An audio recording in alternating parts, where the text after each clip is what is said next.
और इस वक्त आपको बता दें कि भारत और अमेरिका के बीच जो 2+2 वार्ता चल रही है, इन सब के बीच आप तस्वीरें देख रहे हैं साझा प्रेस कॉन्फ्रेंस की। रक्षा मंत्री राजनाथ सिंह और साथ ही साथ अमेरिकी मंत्री इस वक्त आपके सामने, अमेरिकी रक्षा मंत्री एस्पर आपके सामने, और ये साझा प्रेस कॉन्फ्रेंस। और इंतजार इस बात का है कि इस प्रेस कॉन्फ्रेंस में क्या जानकारी साझा की जाती है। And the National Geospatial Intelligence Agency, Department of Defense of the United States of America. Second, I will begin by announcing the documents which have been concluded between the two sides.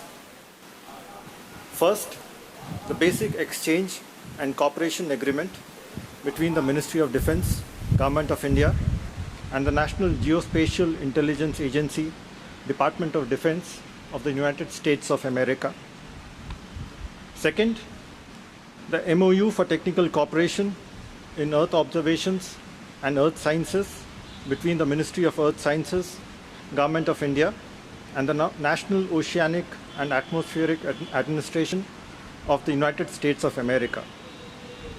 Third, the arrangement extending the duration of the MOU between the Government of India and the Government of the United States of America concerning cooperation with the Global Center for Nuclear Energy Partnership in India.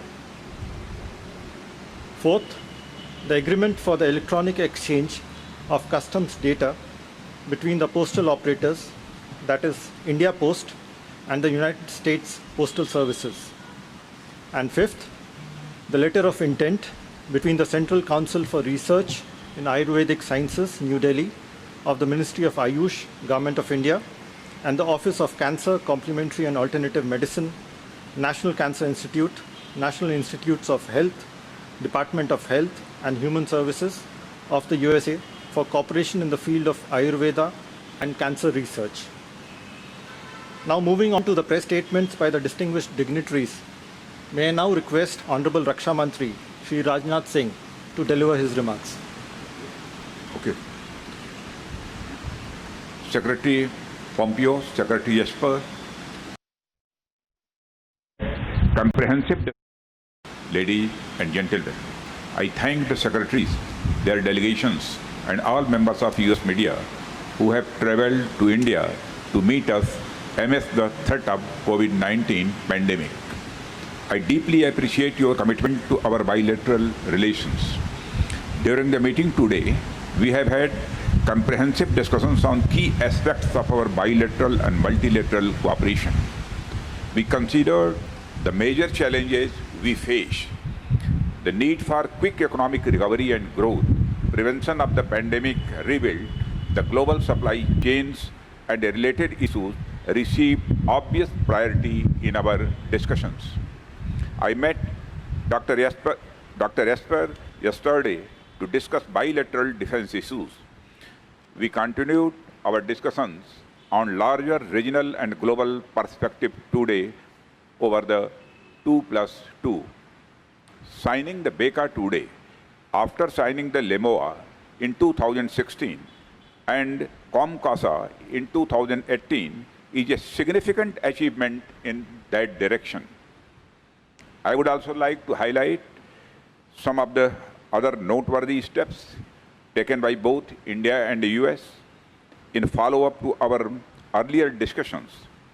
These include positioning of US Navy liaison officer and Indian Fusion Center, Indian Ocean Region, and Indian liaison officer at Navicent, Bahrain, greater interaction and coordination with CENTCOM and AFRICOM, setting up of the COMSEC account and increasing the scope and complexities of our exercises.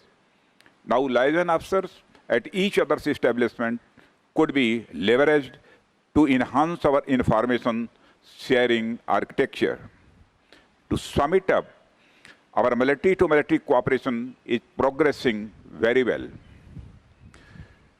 In today's meeting, we also explored probable capacity building and other joint cooperation activities in third countries, including our neighborhood and beyond. We have convergence of views on a number of such proposals and will take those forward. I welcome the acceptance of our request for cooperation in the advanced field of maritime domain awareness.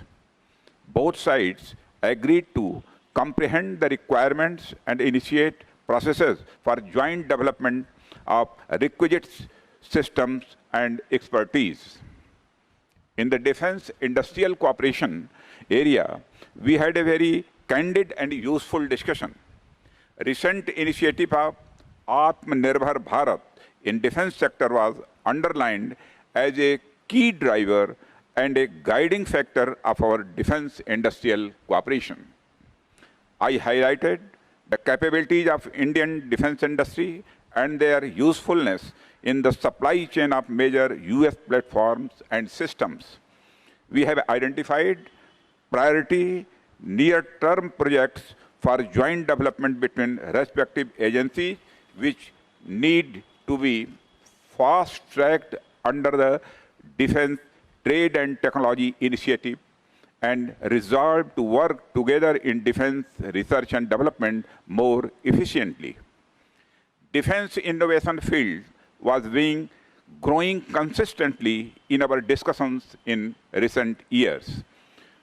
The instruments of Industrial Security Annex, DIU, MOI, which were agreed upon the signed during our last 2+2 meetings, are beginning to bear fruit.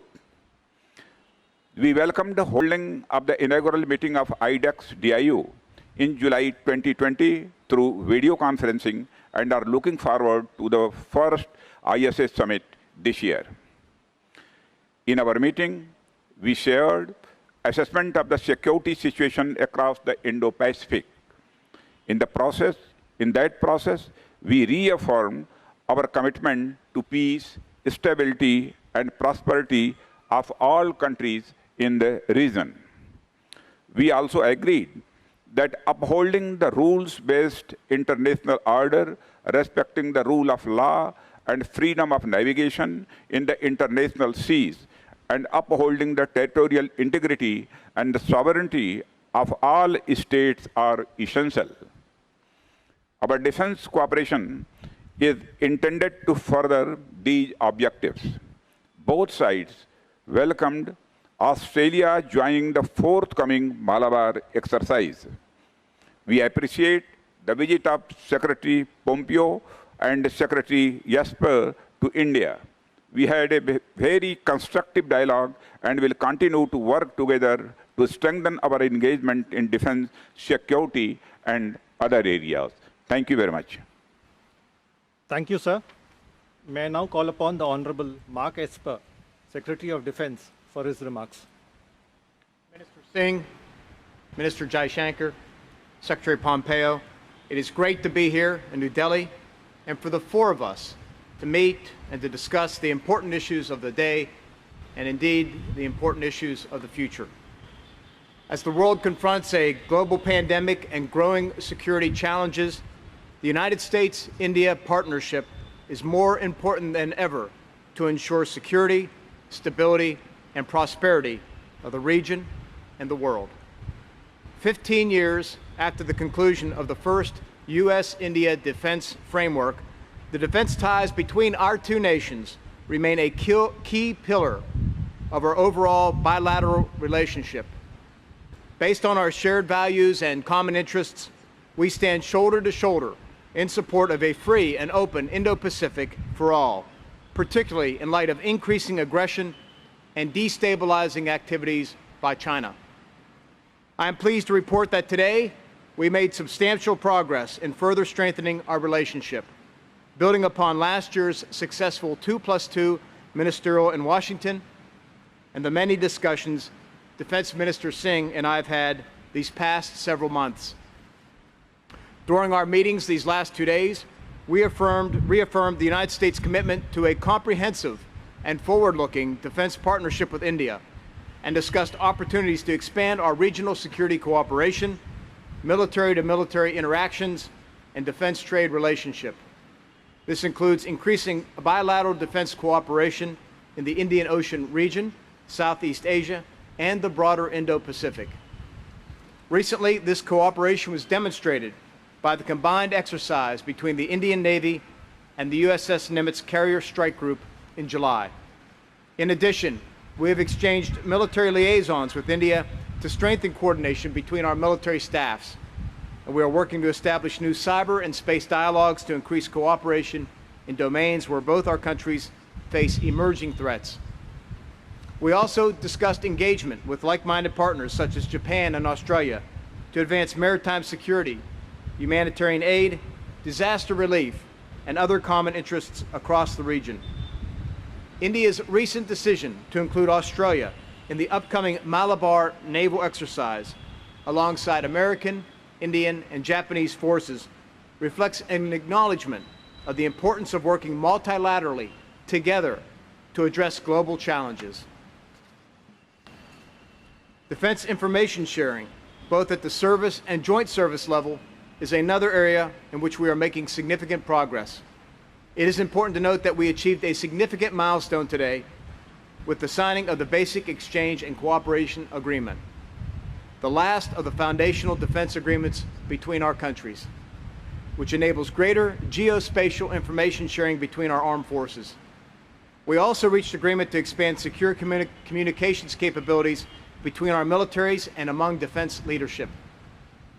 Finally, our defense trade and technology cooperation continues to grow, as reflected in India's acquisition of Apache and Seahawk helicopters earlier this year. We look forward to advancing sales for other key defense platforms, including fighter aircraft and unmanned aerial systems. Despite today's challenging security environment, the partnership between the United States and India, the world's two largest democracies, remains resilient, strong, and growing. I want to thank my Indian counterparts.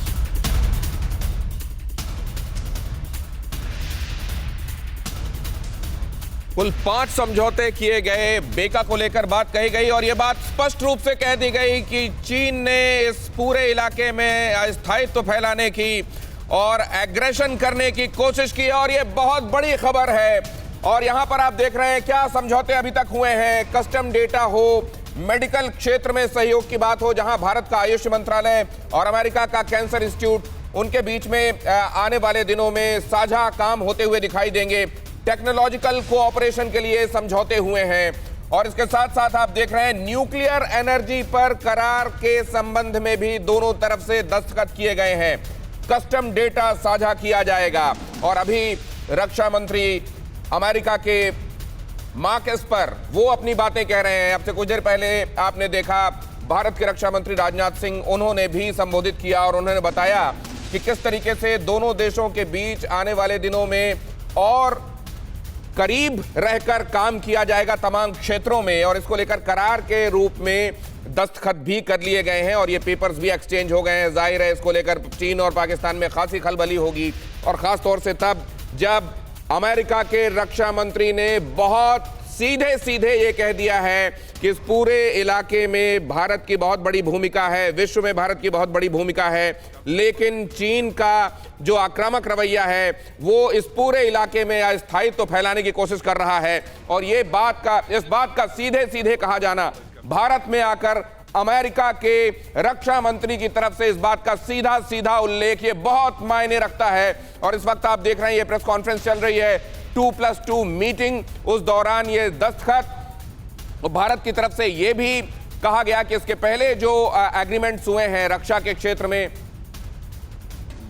के क्षेत्र में हिंदुस्तान और America के बीच में, उसमें ये अगला कदम है और ये बहुत महत्वपूर्ण कदम है। बेका का हो जाना जाहिर है उन महत्वपूर्ण सूचनाओं के आदान प्रदान के दिशा में भी आने वाले दिनों में रास्ता साफ करेगा, जो बहुत महत्वपूर्ण है। आपको याद होगा करगिल के समय जीपीएस अमेरिका की तरफ से यह कहते हुए बंद कर दिया गया था कि यह केवल शांति काल के लिए समझौता था, हम युद्ध काल में आपको नहीं दे सकते। लेकिन अब जो एग्रीमेंट हुआ है वो बहुत महत्वपूर्ण है। बेका यानी basic exchange and cooperation agreement, ये अग्रीमेंट इस तरीके का महत्वपूर्ण चौथा एग्रीमेंट है जो भारत और अमेरिका के बीच में हुआ है। भारत और अमेरिका तैयार हो गए हैं पाकिस्तान और चीन पर निगाह रखने के लिए। बेका basic exchange and cooperation agreement ये खुफिया जानकारियों के आदान प्रदान के लिए रास्ता प्रशस्त करेगा। भारत और अमेरिका आपस में इंटेलिजेंस सपोर्ट को और बढ़ाने वाले हैं।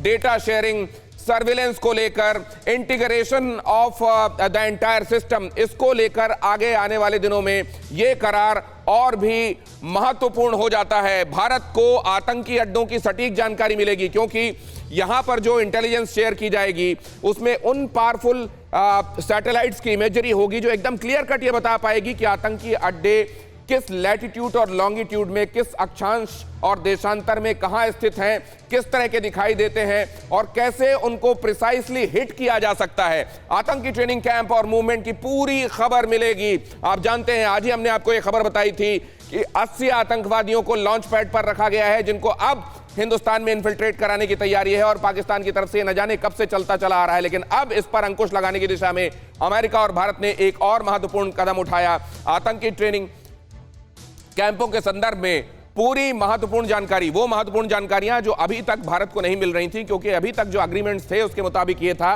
कि भारत को शांतिकाल में तो इनमें से कई जानकारियां दी जा सकेंगी, लेकिन ऐसी स्थितियों में जहां पर ये युद्ध की कैटेगरी में आने लगेगा वहां पर भारत को ये जानकारियां नहीं मिलेगी। लेकिन बेका हो जाने के बाद जाहिर है इसके लिए रास्ता प्रशस्त हुआ। और इसके अतिरिक्त वो जानकारियां जो अभी तक नहीं मिल रही थी, जिससे आपको बहुत बहुत साफ साफ ये पता चल जाएगा कि पृथ्वी में किस जगह पर, कहां पर क्या चल रहा है और उसको काउंटर करने के लिए खासतौर से चीन और पाकिस्तान की तरफ से अमेरिका की, हिंदुस्तान की क्या स्ट्रैटेजी होनी चाहिए। दोनों देश डेटा साझा करेंगे, लेकिन हिंदुस्तान को जाहिर है इससे ज्यादा लाभ होने वाला है, क्योंकि तकनीकी रूप से उन्नत देश है अमेरिका। भारत को मिलिट्री ग्रेड डेटा का एक्सेस मिलेगा। मिलिट्री ग्रेड डेटा, ये खास तरीके का डेटा, मिलिट्री सिग्निफिकेंस जिसका होता है, वो डेटा हिंदुस्तान को मिलेगा। मिसाइल या हवा में लॉन्च बमों को लोकेट करना आसान होगा। एरियल लोकेशन बहुत सटीक मिल सकेगी, किसी भी खतरे की एकदम सटीक जानकारी मिल सकेगी, वो पृथ्वी से आ रहा हो या हवा में हो। मिसाइल टारगेटिंग की एक्यूरेसी बढ़ जाएगी। मिसाइल से, क्रूज मिसाइल से और बैलिस्टिक मिसाइल से जब आप किसी अड्डे को टारगेट करते हैं तो बहुत प्रिसाइज लोकेशन आपको चाहिए होती है, और अगर डेटा करेक्ट हो तो बहुत सटीक तरीके से उस निशाने को उड़ाया जा सकता है। और ये जानकारी डेटा के माध्यम से अब हिंदुस्तान के साथ भी शेयर की जाएगी, और हिंदुस्तान की सुरक्षा में अमेरिका के साथ ये डेटा शेयरिंग, आप जानते हैं अमेरिका अभी तक तकनीकी रूप से सबसे उन्नत राष्ट्र है, और वहां वो सैटेलाइट इमेजरी जो अभी तक हासिल नहीं हो रही थी, वो प्रिसाइज लोकेशन, जियोलॉजिकल लोकेशंस जिनका अभी तक इंतजार था, वो अब मिलनी शुरू हो जाएंगी। और विष्णु प्रकाश साहब, जीजी द्विवेदी साहब, डिफेंस एक्सपर्ट हमारे साथ, और एम्बेसडर विष्णु प्रकाश साहब हमारे साथ जुड़ रहे हैं। आपका बहुत स्वागत है। सबसे पहले तो जीजी द्विवेदी साहब, मैं आपसे ये समझूंगा कि ये कहा जा रहा था कि पहले जो समझौते थे उसके तहत डेटा उस समय मिलना बंद हो सकता था जब आपको क्रूशियली वो चाहिए युद्ध काल में। करगिल के समय ये जीपीएस बंद कर दिया गया था हिंदुस्तान को दिया जाना, ये कहते हुए कि ये समझौता तो आपके साथ शांतिकाल के लिए है। अब क्या फर्क आएगा पूरे सिनेरियो में? देखो दिनेश, पहले तो आपने बहुत इसकी अच्छी जानकारी दी है, आपने अच्छा बैकग्राउंड बताया है। शुक्रिया सर। ये जो समझौते हुए हैं ये बहुत अहम है। अगर आप सामरिक दृष्टि से देखें तो हमारे और अमेरिका के जो ताल्लुकात हैं, जो रिलेशनशिप हैं, वो एक नए लेवल पर पहुंचते हैं, और जिसमें मिलिट्री कोऑपरेशन एक बहुत ही अहम मुद्दा है। क्योंकि आप देखते हैं कि अभी दूसरा शीत युद्ध चल रहा है जो कि अमेरिका और चीन के बीच में, हमारे और चीन के बीच में बहुत तनाव है। इंडो पैसिफिक रीजन जो है अमेरिका के दृष्टिकोण से बहुत ही अहम है। तो इसलिए ये जो समझौते हुए हैं इनकी 2-3 पहलू जो बहुत ही अहम है। सबसे पहले, किसी भी हालात में, चाहे वो शांति के हालात हो या युद्ध के हालात हो, आपको सिचुएशन अवेयरनेस बहुत ज़रूरी है, यानी कि इंटेलिजेंस बहुत ज़रूरी है, और स्पेशली जब ऑपरेशन टाइम में उसकी और भी भूमिका बढ़ जाती है। तो इन समझौते से क्या होगा कि हमें युद्ध के दौरान या युद्ध जैसी स्थिति के दौरान रियल टाइम इंटेलिजेंस मिलेगी। क्योंकि रियल टाइम इंटेलिजेंस जो है, चाहे वो आप काउंटर टेररिस्ट ऑपरेशन करना चाहते हैं या आप कन्वेंशनल ऑपरेशन करना चाहते हैं, उसकी बहुत ही अहम भूमिका होती है। और दूसरा क्या है कि इसमें एक सहयोग होता है, क्योंकि अमेरिका और हमारे बीच में ये सहयोग है तो हम एक दूसरे की सहायता कर सकते हैं, जिसकी क्या कहते हैं पार्टनरशिप है।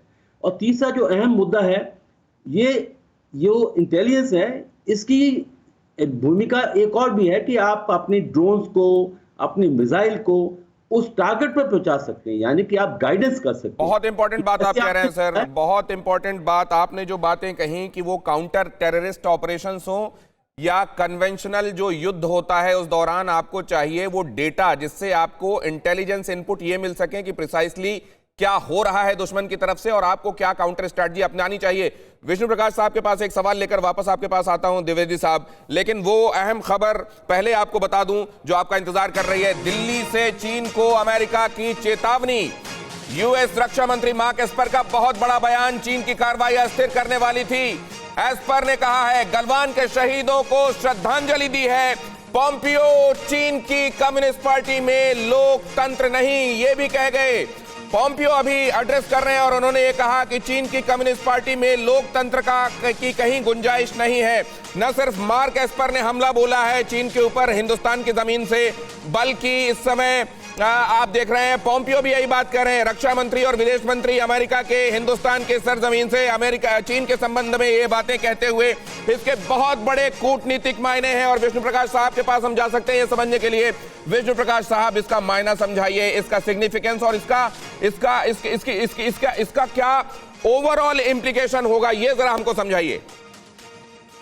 देखिए दिनेश जी, बुनियादी हालात बदल गए हैं, उल्ट 180 डिग्री का टर्न ले लिया है। पिछले 2 साल जो आप कह रहे थे, 2 साल नहीं लगता, 2 शताब्दियां लगती हैं मुझे तो। अमेरिका 30 साल से चीन को दोस्त मान रहा था, ये सोच रहा था कि अगर चीन के साथ रिश्ता बढ़ेगा तो चीन बदल जाएगा। बिल्कुल बदला चीन, ये बदला कि वो अब अमेरिका को धमका रहा है। 30 साल से हम चीन के साथ समझौते कर रहे थे, हम झिझक रहे थे कुछ भी कहना, और चीन ने क्या किया, उन्होंने दिखा दिया कि वो हमारे दोस्त नहीं है, वो हमारे हितैषी नहीं है, वो हमारे अगेंस्ट हर एक काम करे। कोविड-19 ने दिखा दिया चीन का असली चेहरा।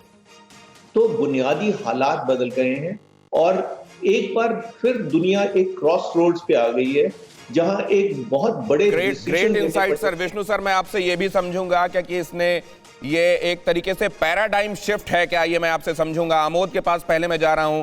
अमोद राय, मुझे ये समझाइए, एक बात मैंने ये नोटिस की कि मार्क एस्पर ने यहां से क्लियर कट ये कहा कि चाइनीज एग्रेशन है। उन्होंने ये कहा कि इस पूरे इलाके को अस्थायित्व में झोंकने की कोशिश है। इधर पोम्पियो ये कह रहे हैं कि निश्चित रूप से ये चीन की तरफ से जो किया जा रहा है और वहां की कम्युनिस्ट पार्टी में कहीं पर भी डेमोक्रेसी नहीं है। ये 3 बातें मैंने अंडरलाइन की, आपके हिसाब से और कौन सी बातें हैं जो सिग्निफिकेंट हैं? निश्चित तौर पर दिनेश, जो बातें आपने अंडरलाइन किया है वही महत्वपूर्ण बात है। इसमें जिस तरह से अमेरिकी विदेश मंत्री ने कहा कि हम आज भारतीय सैनिकों के वहाँ जो बना है स्थल, वहाँ हम गए थे और श्रद्धांजलि अर्पित की। इसके साथ ही उनके रक्षा मंत्री एस्पर का ये कहना कि चीन इस पूरे क्षेत्र में डिस्टेबलाइज करने की कोशिश कर रहा था, और निश्चित तौर पे उन्होंने आज स्वीकार किया कि चीन जो है वो इस पूरे इलाके में निश्चित तौर पे डिस्टेबलाइजेशन चाहता था, और इसके लिए वो बॉर्डर इलाके में जो इंडिया के तरफ से जो लद्दाख में जो गालवान घाटी में घटनाएं घटी, किसी न किसी तरह से आज अमेरिका ने ये साफ कर दिया कि भारत के साथ वो कंधे से कंधे मिलाकर खड़ा है। साफ तौर पे एस पर जो वहाँ के रक्षा मंत्री उन्होंने कहा कि भारत के साथ हम कंधा से कंधा मिलाकर खड़े हैं। दूसरी महत्वपूर्ण बात उन्होंने कहा कि जो ऑस्ट्रेलिया के साथ भारत अमेरिका और ऑस्ट्रेलिया का युद्धाभ्यास होना है, वो एक बहुत महत्वपूर्ण और निर्णायक बात आज हुई है।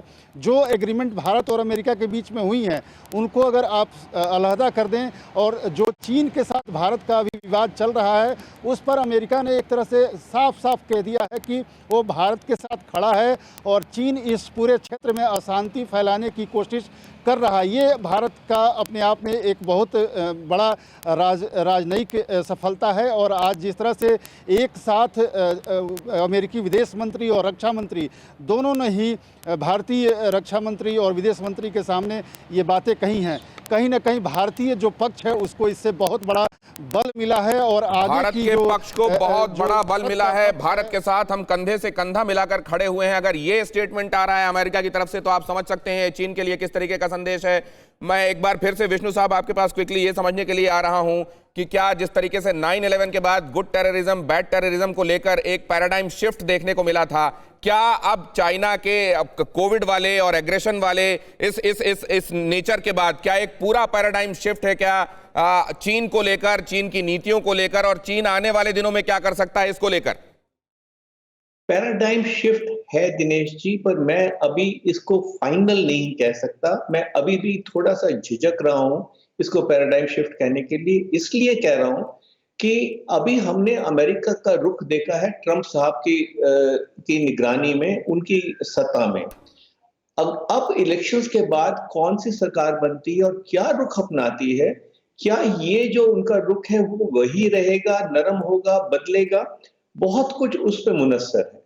तो इसलिए ये बहुत इंपॉर्टेंट बात कही जा रही है विष्णु साहब की तरफ से। सर मैं आपके पास वापस लौटूंगा, एक अहम खबर बताने के लिए मुझको रुकना पड़ रहा है। आपने ये कहा कि पैराडाइम शिफ्ट नहीं, अभी ये देखना पड़ेगा कि क्या ये वहां का अमेरिका का एज अ होल, वहां कोई भी सरकार आए, जो बिडेन आए या ट्रंप रहे, क्या यही नजरिया और रवैया रहेगा? लेकिन एक अहम खबर आपको बता दूं, इस वक्त की अहम खबर है अमेरिका की साझेदारी। सबसे अहम अमेरिका के रक्षा मंत्री मार्क एस्पर का बयान, इंडो पैसिफिक रीजन में अस्थिरता के पीछे चीन है। इंडो पैसिफिक रीजन में अस्थिरता के पीछे चीन है। आक्रामक रवैया रहा है चीन का और उसने इस इलाके में अस्थायित्व फैलाने की कोशिश की है। बहुत बड़ा बयान है अमेरिका के दोनों बहुत महत्वपूर्ण मंत्री, जबकि हिंदुस्तान में है रक्षा मंत्री और विदेश मंत्री, तब ये बात कहा जाना ये बहुत अहमियत रखता है। फखर यूसुफजई साहब हमारे साथ जुड़ रहे हैं, उनका रुख हम कर सकते हैं, हमारे साथ पाकिस्तान से जुड़ रहे हैं। फखर यूसुफजई साहब, आप इन बातों को कैसे इंटरप्रेट कर रहे हैं? ये डेवलपमेंट्स आपकी निगाहों में जरा हम समझना चाहते हैं।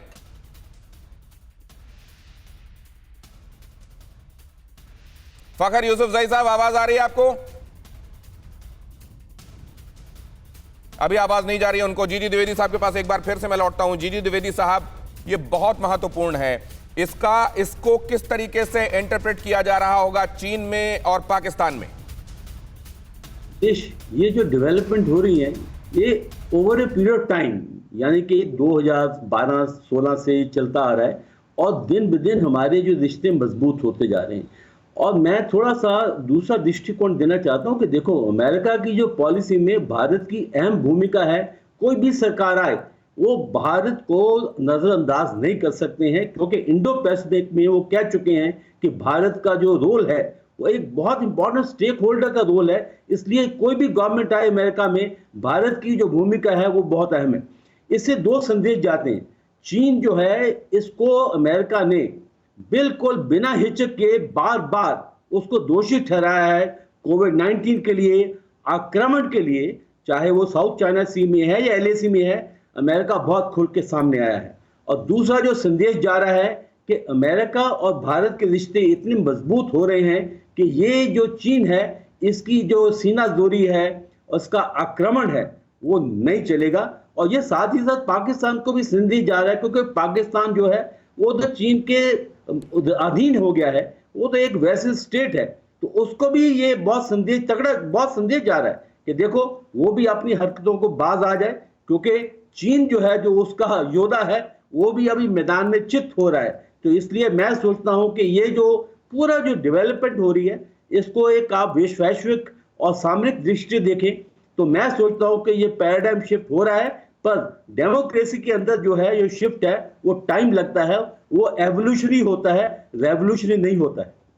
बहुत अहम बात जीजी द्विवेदी साहब कह रहे हैं। किस तरीके से लिया जा रहा है पाकिस्तान में, चीन में क्या मायने निकाले जा रहे हैं, इस बारे में हम आपको बताएंगे। लेकिन पाकिस्तान से फखर यूसुफजई साहब हमारे साथ जुड़ चुके हैं। फखर यूसुफजई साहब, आपने भी निश्चित रूप से सुना होगा क्या स्टेटमेंट दिए हैं अभी मार्क एस्पर ने और पोम्पियो ने चीन को लेकर, आपका नजरिया?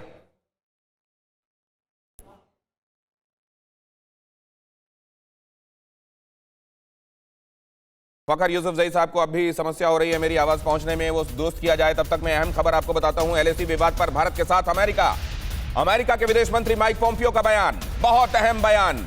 भारत की संप्रभुता के लिए अमेरिका कंधे से कंधा मिलाकर खड़ा हुआ है।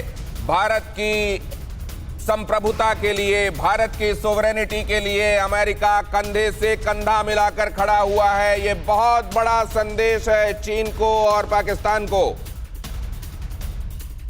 We visited the National War Memorial to honor the brave men and women of the Indian Armed Forces who have sacrificed for the world's largest democracy, including 20 that were killed by the PLA forces in the Galwan Valley in June. The United States will stand with the people of India as they confront threats to their sovereignty and to their liberty. बहुत अहम खबर ये आपने देखी, क्या कहा गया है। एलएसी विवाद पर भारत के साथ खड़ा हुआ है अमेरिका, ये बहुत एक्सप्लिसिटली कह दिया गया है, बहुत स्पष्ट शब्दों में कह दिया गया है। अमेरिकी विदेश मंत्री माइक पॉम्पियो का बयान, भारत की संप्रभुता के लिए अमेरिका कंधे से कंधा मिलाकर खड़ा हुआ है, साथ में खड़ा हुआ है। और ऐसे समय में जबकि चीन के साथ तनाव चल रहा है, ये बहुत अहम स्टेटमेंट है। दोनों महत्वपूर्ण महकमों को संभालने वाले मंत्रियों का हिंदुस्तान आना, कोविड के समय आना, अपने डेलीगेशन के साथ आना, मीडिया को लेकर आना और उसके बीच में ये स्टेटमेंट्स देना। न सिर्फ मार्क एस्पर ने ये बात कही है, बल्कि आपने देखा कि विदेश मंत्री वहां के माइक पॉम्पियो ये भी यही बात कह रहे हैं कि हम भारत की अखंडता के लिए साथ में कंधे से कंधा मिलाकर खड़े हुए हैं, भारत की संप्रभुता के लिए हम उसके साथ खड़े हुए हैं। ये बहुत महत्वपूर्ण बयान है। विष्णु साहब के पास एक बार फिर से जाना चाहूंगा। विष्णु साहब, यही बात मैं आपसे समझना चाहता हूं कि इसके ये जाहिर है जो अंडरस्टैंडिंग हुई है उसके अपने मायने हैं, टेक्निकल मायने हैं, लेकिन इसके कूटनीतिक मायने क्या हैं? कैसे लिया जा रहा होगा इसको विश्व भर में, चीन में, पाकिस्तान में? इसका ये बहुत बड़ी बात है जी, और इसके जो इसके रेपरकशंस हैं ये दूर दूर तक फैलेंगे। हमारे जो देश हैं, जो हमारे दोस्त हैं या जिनके साथ हमारा मतभेद है, सब ये चीज नोटिस करेंगे। और इसके तीन अहम पहलू हैं जिसका मैं चर्चा करना चाहूंगा। एक तो जो इंटेलिजेंस शेयरिंग है हमारे लिए, real time detailed intelligence sharing, वो हमको मिल रही है, अब और भी मिलेगी। डिफेंस इक्विपमेंट हमको जो चाहिए वो मिलेगा। और जैसे यूएन सिक्योरिटी काउंसिल में, इंटरनेशनल बॉडीज में जहां हमको सपोर्ट की जरूरत है वो मिलेगी। और जो यूएसए करता है, आधे स्वतंत्र देश या डेमोक्रेटिक कंट्रीज वही करती हैं, तो इसका ये भी असर है। और ये एक बहुत अहम सिग्नल है। और आप जैसे कह रहे थे कि कोविड के दौरान उनका आना भारत में और ये बात करना हम दिखाता है कि हमारे रिश्ते कहां से कहां पहुंच गए। फखर यूसुफजई साहब पाकिस्तान से हमारे साथ जुड़ रहे हैं। फखर यूसुफजई साहब, अगर आपको आवाज आ रही हो, सबसे पहले तो मैं आपका नजरिया जानना चाहता हूं हिंदुस्तान में जो डेवलपमेंट्स हो रहे हैं, अमेरिका के दोनों महत्वपूर्ण मंत्रियों की तरफ से जो स्टेटमेंट्स आए हैं, उनको आप किस तरीके से देख रहे हैं? सबसे पहले थैंक यू वेरी मच। और दूसरी बात यह है कि अमेरिका और इंडिया के रिलेशनशिप मेरे ख्याल में अभी कोई नई बात नहीं है। इस तरह की एग्रीमेंट्स होना या इस तरह की बातचीत होना। फखर यूसुफजई साहब, कुछ देर के लिए मैं आपको रोक रहा हूं क्योंकि मेरे पास एक्सक्लूसिव तस्वीर आ रही है जिसको मैं यहां बताना चाहता हूं। प्रधानमंत्री नरेंद्र मोदी के साथ ये आप देख रहे हैं महत्वपूर्ण मंत्री दोनों बैठे हुए हैं और भारत के उनके जो समकक्ष हैं वो भी बैठे हुए हैं। प्रधानमंत्री नरेंद्र मोदी के साथ भी उनकी मुलाकात हुई है। मार्क एस्पर, माइक पॉम्पियो, दोनों की मुलाकात, रक्षा मंत्री और विदेश मंत्री अमेरिका के, उनकी मुलाकात हुई है भारत के प्रधानमंत्री के साथ। और साथ में मौजूद हैं उनके भारतीय समकक्ष, उनके इंडियन काउंटर पार्ट्स। यहां पर आप देख रहे हैं एस जयशंकर मौजूद हैं, भारत के रक्षा मंत्री राजनाथ सिंह मौजूद हैं और यहां पर बातचीत हो रही है। जबकि तब प्रधानमंत्री की भी मौजूदगी ये बता रही है कि ये जो कुछ दिखाई दे रहा है इसकी व्यापकता क्या है, इसका सिग्निफिकेंस क्या है। और जैसा अभी विष्णु प्रकाश साहब कह रहे थे, इसके रिपरकशंस बहुत बड़े हैं। इसमें किसका इन्वॉल्वमेंट है ये भी आप देख लीजिए। ये 2+2 मीटिंग तो है ही, लेकिन यहां पर आप देख लीजिए ये 3+2 मीटिंग है। बेसिकली अभी हो सकता है यहां आपको ट्रंप इन तस्वीरों में नजर नहीं आ रहे हैं, लेकिन भारत के प्रधानमंत्री की मौजूदगी ये बता रही है कि इसमें ट्रंप भी सशरीर मौजूद नहीं है, लेकिन ट्रंप की मौजूदगी भी इसमें है। और ये बहुत महत्वपूर्ण है ये तस्वीरें भी। आगे हम बातचीत करना चाह रहे थे फखर यूसुफजई साहब, लेकिन टाइम इसकी इजाजत नहीं दे रहा, हमको ब्रेक के लिए रुकना पड़ेगा। तमाम मेहमानों का हम बहुत धन्यवाद करते हैं। फिक्र आपकी, सोमवार से शुक्रवार रात 9 बजे सिर्फ TV9 भारतवर्ष पर।